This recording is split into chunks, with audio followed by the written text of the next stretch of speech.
क्योंकि निचले स्तर पर उस आंगनवाड़ी कार्यकर्ता के लिए इतनी परेशानी होती है, इतने काम लाद दिए जाते हैं और बड़ी हैरानी सी महसूस करती है, जिसके कारण से उसकी व्यवस्था करना बहुत ज़रूरी है।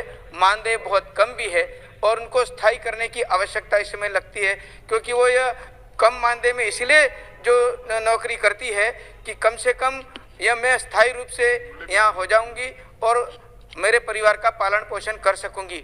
इसी आशा के साथ में वो कम मानदेय में भी काम करती रहती है। तो इस वीडियो को पूरा देखने के पहले जरा 1 मिनट रुकिए। सबसे पहले आप सभी सेविकाओं सहायिकाओं से ये रिक्वेस्ट है कि जितना हो सके इस वीडियो को लाइक जरूर कीजिएगा, क्योंकि मैंने माननीय सांसद महोदय जी के इस स्पीच को 2-3 बार लगातार सुनने के बाद मुझे यह महसूस हुआ कि आप सभी आंगनबाड़ी सेविकाओं सहायिकाओं के सामने ये बात जरूर आनी चाहिए कि आपके बारे में जो है संसद में क्या चर्चा होती है, सरकार क्या सोचती है, क्या लाभ देना चाहिए नहीं देना चाहिए, क्योंकि इन्होंने जो बात कही है बिल्कुल ही सही है।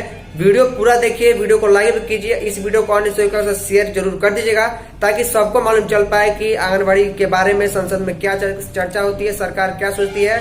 साथ ही लास्ट में कमेंट करके आप बताइएगा कि वीडियो में जो सांसद जी ने जो बात की है, जो चर्चा हो रही है, वो सही है या नहीं है।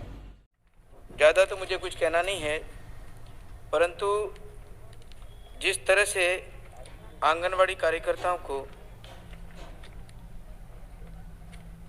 इसमें उनकी दशाओं के सुधार के लिए जो कदम उठाए जाने हैं, इसके बारे में मैं कुछ बातें कहना चाहूँगा कि आंगनवाड़ी कार्यकर्ताओं को रोजगार के निमित्त रूप से उनका मानदेय से बदलकर वेतन करना ये निश्चित रूप से बहुत ही आवश्यक है।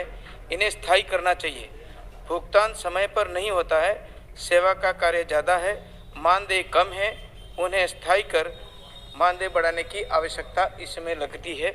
क्योंकि आंगनवाड़ी कार्यकर्ता जहाँ पर जिस तरह की स्थिति में दूर दराज क्षेत्र में हमारा आदिवासी क्षेत्र है और वहाँ पर यहाँ पर आंगनवाड़ी केंद्र जो जर्जर अवस्था में है और इसके लिए नए भवन की राशि दे करके इसको बनाना चाहिए और समय पर भी उसका भुगतान होना चाहिए। दूर दराज क्षेत्र में कहीं किराए पे देते भी नहीं और किराए के मकान भी नहीं मिलते। ऐसी परिस्थिति में बहुत ही परेशानी रहती है, इसकी व्यवस्था होनी चाहिए।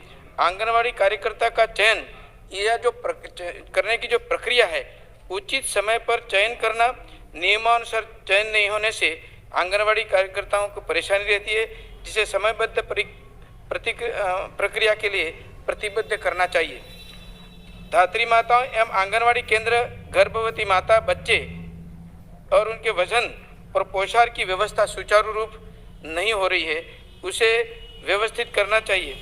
पोषाहार व्यवस्था सुचारू रूप के करने के लिए जिस प्रकार की परेशानियां उस क्षेत्र में आती हैं, पूरे देश में हैं, क्योंकि निचले स्तर पर उस आंगनवाड़ी कार्यकर्ता के लिए इतनी परेशानी होती है, इतने काम लाद दिए जाते हैं और बड़ी हैरानी सी महसूस करती है, जिसके कारण से उसकी व्यवस्था करना बहुत ज़रूरी है।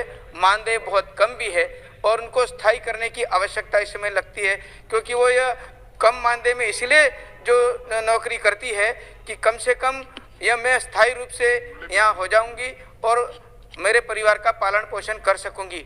इसी आशा के साथ में वो कम मानदेय में भी काम करती रहती है। तो मेरा निवेदन है कि इसमें इस प्रकार की ओर ध्यान दिया जाए और जिस तरह से शुद्ध पेयजल और जिस प्रकार की व्यवस्था होनी चाहिए उस आंगनवाड़ी सेंटर पे भी नहीं होता।